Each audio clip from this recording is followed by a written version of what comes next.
मुझे भी शर्म आती है और मुझे भी उनको उनकी भाषा में कुछ ना कुछ तो जवाब देना ही पड़ेगा।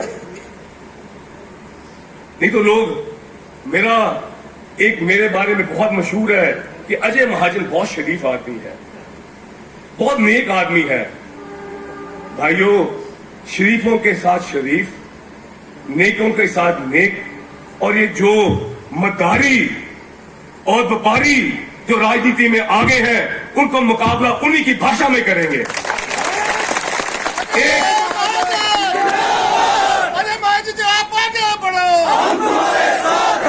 एक मदारी है, यहां का मंत्री रोज जब निकलता है तो फिगर्स पता नहीं कहां से ले आता है कि करोड़ यहां दे दिए, करोड़ वहां दे दिए। और अब जब टाइम आ गया इनॉग्रेशंस का, शिलान्यास करने चल पड़े हैं। अरे भाई, 4.5 साल अब कहां थे? अब आपको नूरपुर की याद आ गई? जितनी अनाउंसमेंट्स आपने की हैं, नहीं तो छोड़ दो, पुरानी कितनी है जो आपने पूरी की। जसूर का बस अड्डा जो आपने कहा विधानसभा में, आपने कहा जो प्लानिंग की मीटिंग थी या विधानसभा में, आपने कहा माननीय मुख्यमंत्री जी वहां एक ईंट नहीं लगी। और जब यहां मुख्यमंत्री जी आए, एक वीडियो वायरल हुआ, रेस्ट हाउस में मीटिंग थी, मैंने कहा कोई मीटिंग थी इनकी, तो उन्होंने वहां कह दिया कि यहां पे सर ये 7 करोड़ का जो बस स्टैंड है बहुत तीव्र गति से चला हुआ है। भाई, झूठ की भी एक लिमिट होती है। इनकी अदा और कला झूठ बोलने की बहुत निपुण है उसमें, मैं मानता हूं। मैं ऊपर बैठा हुआ था, मैं बोल रहा था राणा जी को और संजय जी को, मैं कि झूठ बोलने की अला और कदा इनमें इनको एक बख्श मिली हुई है। आपके साथ बैठेंगे, मिलेंगे और आप भी कायल हो जाओगे। और इनकी एक खासियत है, जब 6 महीने रहते हैं तो ये लोगों में चले जाते हैं और फिर एक सोचते हैं कि मैं कोई माफी मांग लूं, कहीं कुछ बोल दूं और लोग मुझे माफ कर देंगे।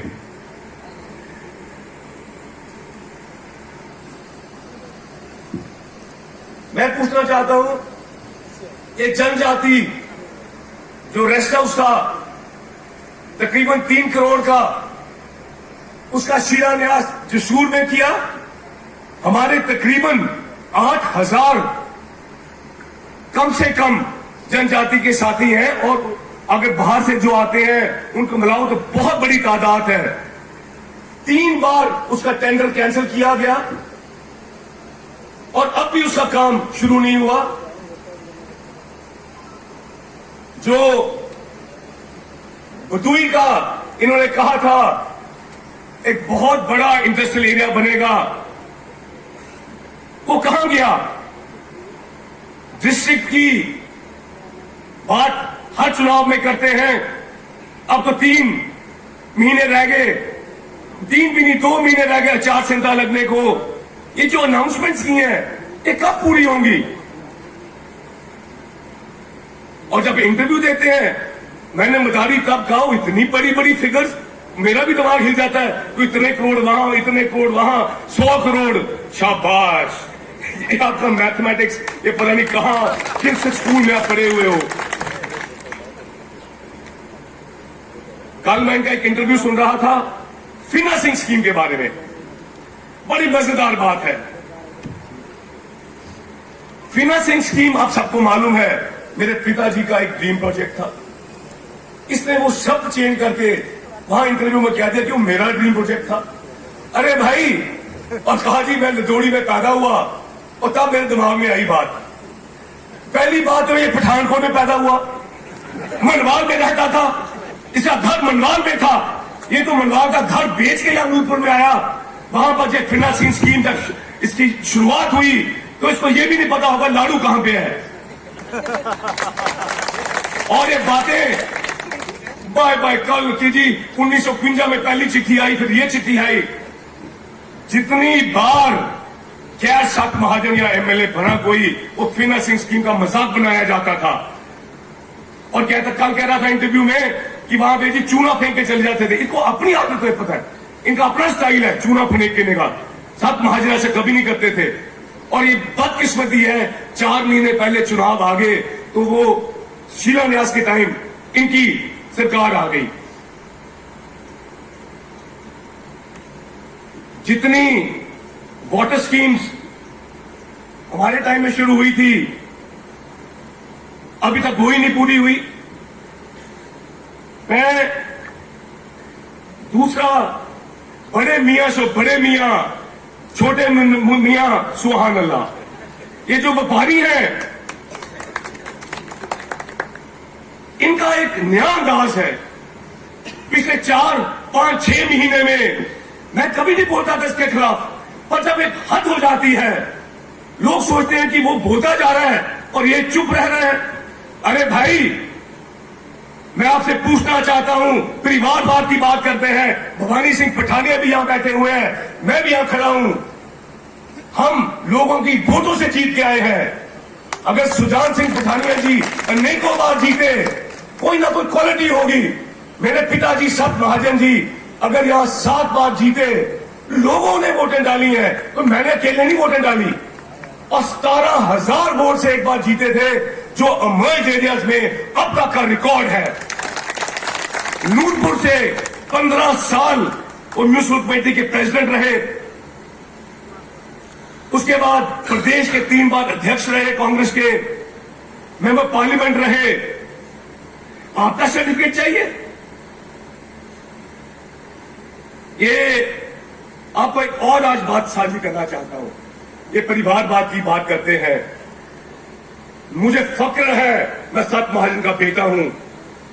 उन्होंने वो काम कर दिया, जब बाई इलेक्शन आया, जब ये पार्लियामेंट में गए और ये 17,000 वोट से यहां जीते हुए थे, तो हाईकमान ने कहा अपने बेटे को टिकट दो। उस शख्स ने कहा नहीं, मैं अपना कोई करीबी साथी है, उसको मैं टिकट दिलाना चाहता हूं। उसको टिकट भी दिलाई, उसको जिताया भी। और मुझे 12 बजे रात को टेलीफोन आया था दिल्ली से कि मुबारकबाद, मैंने आपकी टिकट कटा दी है। अब उस परिवार के बारे में, उस शख्स के बारे में परिवारवाद की बात करते हो आप? प्रधान थे कंडवाल के, मुझे बताओ, जब आप प्रधान थे कंडवाल पंचायत के, छोटी सी पंचायत के, कितना काम वहां कराया? जब लोग आपके पास आते थे, वो कहते चक्की में बैठा जी, वहां साइन कराओ जाके, और लोग खड्डों में जाके आपको ढूंढ साइन कराते थे। एक काम नहीं हुआ आपके दौरान। और जब आपको पार्टी ने टिकट दी, बीजेपी ने, कांग्रेस ने नहीं दी, पार्टी ने आपको टिकट दी और लोगों ने जमानत जब्त करा दी, मैंने तो नहीं कराई। आपको 400 वोट बने थे और अब बड़े तहजीर बन गए हो, बड़े दानी बन गए हो। मुझे बताओ, जिस दिन पुल टूटा था चक्की का, आपने अपनी जमीन में बैरियर लगा दिया, हर गाड़ी से आप पैसे लेते थे, 40 रुपए एम्बुलेंस से भी, तो तब आपकी दानवीरता कहां गई? अभी एक जमीन से ऊपर एक कार गुजरनी थी ट्यूबवेल के लिए, आपने मना कर दी और एक गरीब आदमी ने अपनी जगह से निकालने को कर दी, तो कहां गई वो दानवीरता? सारे जो वहां की वाटर स्कीम में है, उस एरिया की तकरीबन खत्म है। मेरा भाई पवन कपूर यहां पे है।